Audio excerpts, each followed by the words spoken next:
And she is a Sharia law expert, of which she's fixing to inform you on a little bit, I think. Anyway, give it up for the great Jan Morgan, a great American patriot.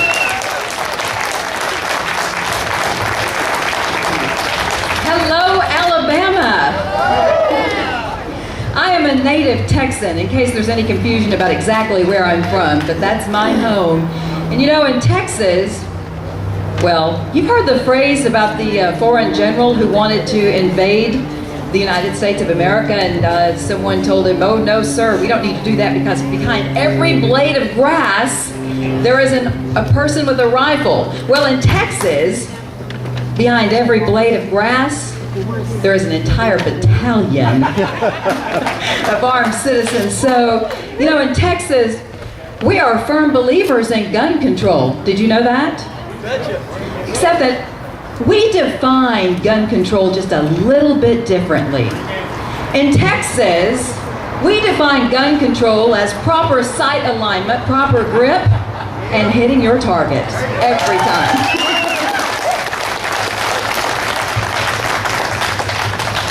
You know, in Texas, I don't know about you fine folks here in Alabama, but in Texas, we are just a little bit disturbed, a little perturbed with the mainstream media. In fact, in Texas, we now call them the state-run media. Yes, I saw that sign.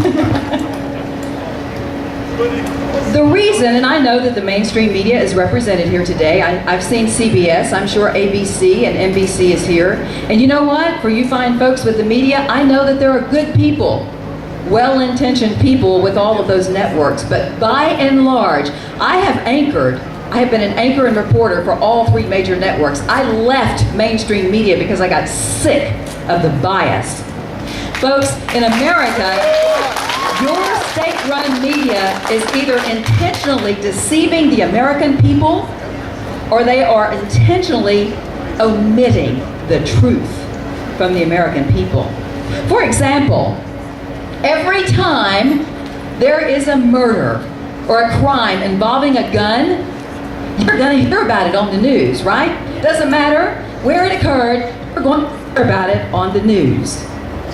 What the mainstream media doesn't tell you is that there are over 90 million gun owners in this fine country with over 300 million guns who killed no one last year. What the mainstream media is not telling you is that 2.5 million times last year, let's get this fixed, thank you. 2.5 million times last year, law-abiding citizens pulled their guns in self-defense and saved lives. You don't hear about that, do you? And in most of those cases, the trigger was never pulled. No one was harmed. In most of those cases, all it took was the victim brandishing a weapon, and the attack was stopped because the attacker knew better. You know, in Texas, the weapon of choice to defend our homes is a 12-gauge shotgun, because you don't even have to be a good marksman. You just pull it out, point it in the right direction, and all you have to do is make that universal language sound that, you know what that means, right? Even a criminal on some serious drugs understands what that means. You know, I was going to write a speech today to deliver to you, and I decided against it. I decided to have a chat with you, heart-to-heart, one-on-one chat with you, and share with you what's on my mind and what's in my heart. I was asked specifically to talk about the Second Amendment, and of course that is a passion of mine, and the reason is this. The Second Amendment is our last line of defense against tyranny.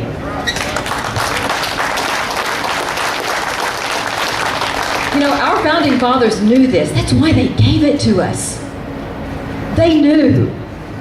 And you know, our Second Amendment has been under attack since the very beginning.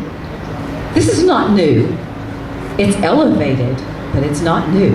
It's always been under attack, and it always will be. Because you know why? The enemy understands that an armed America is a free America. That's right. The enemy understands, and they know because they've been responsible for this next information I'm going to give you. Did you know that in the 20th century, hey, mainstream media, are you getting this?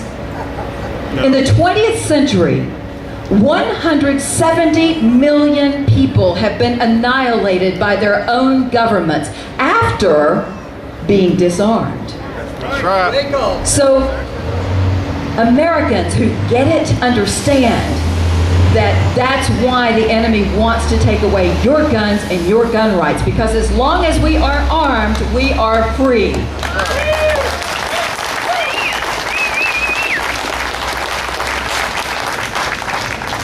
History proves it.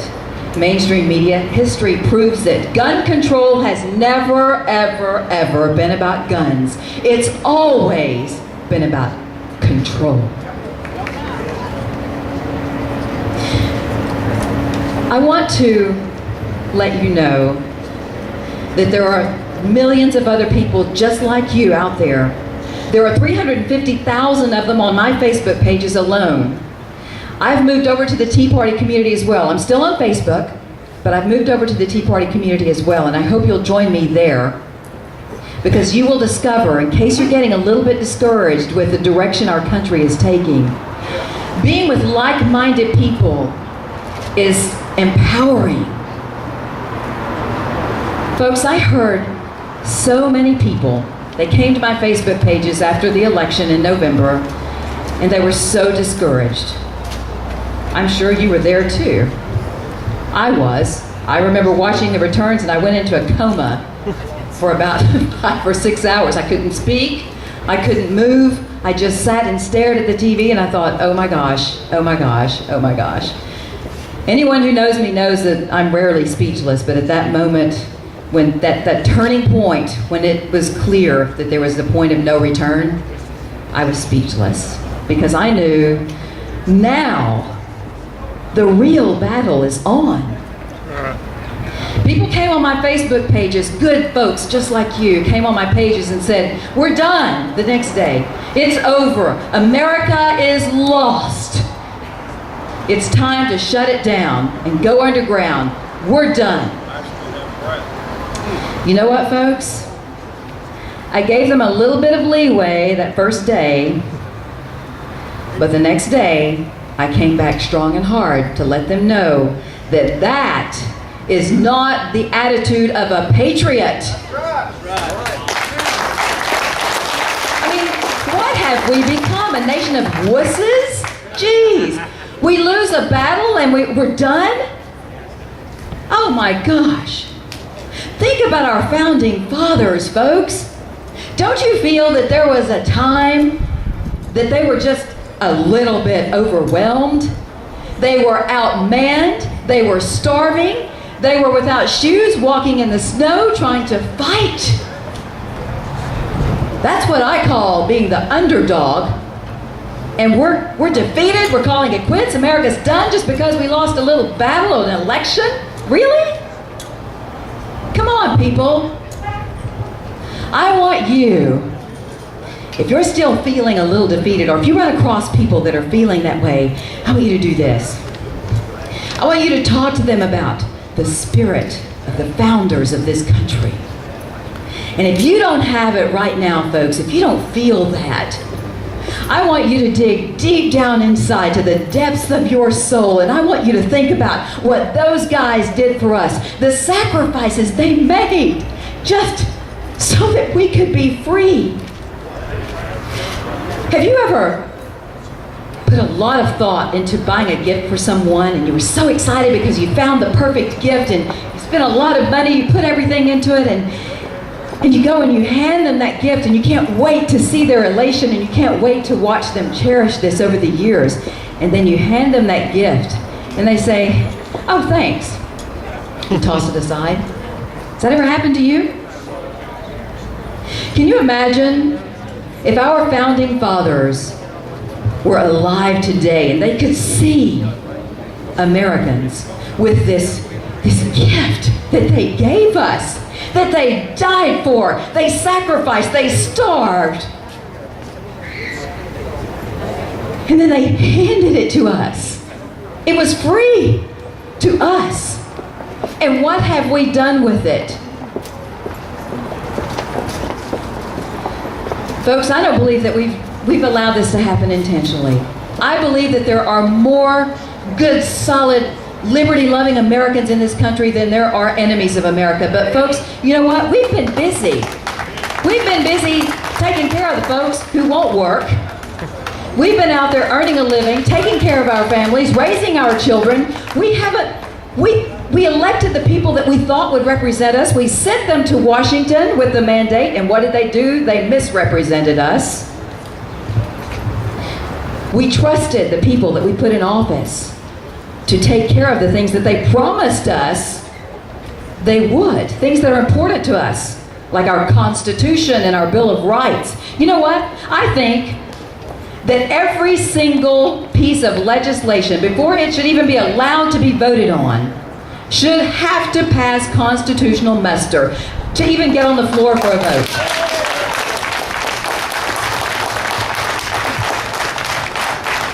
Because I believe that a majority of the American people feel that if it's not constitutional, we don't want it. That's right. Just like Sharia law. Sharia law cannot coexist with constitutional law. Fine folks of Oklahoma actually had to go and they had to vote to pass legislation to say that in their state they would abide by constitutional law. Isn't it a shame? Is that ridiculous that we have to even pass such legislation? This country was founded on constitutional law. That's what we live by. The reason they did that is because there are over 50 judges, 50 court cases in this country where our judges have allowed Sharia law to trump constitutional law in cases involving Muslims. Folks, those judges should be disbarred.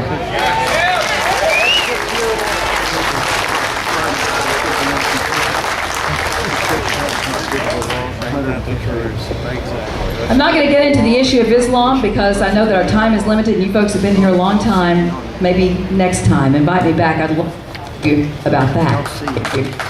It's another great threat to our country. The Islamization of America, and it's not the physical acts of jihad that our federal government is so intent on stopping. It is the civilization jihad that is the true threat to America. And if you don't know what that is, I challenge you to get on the internet and look up the documentary. Go to YouTube and look it up, The Third Jihad. It's a great documentary done by a Muslim, a doctor, a physician in Arizona, Dr. Hudi Jasser. He tells it like it is. And he admits America is under attack, and it is civilization jihad that is going to bring us down if we do not wake up, become educated, and stop being politically correct, speak out about it, and tell people the truth.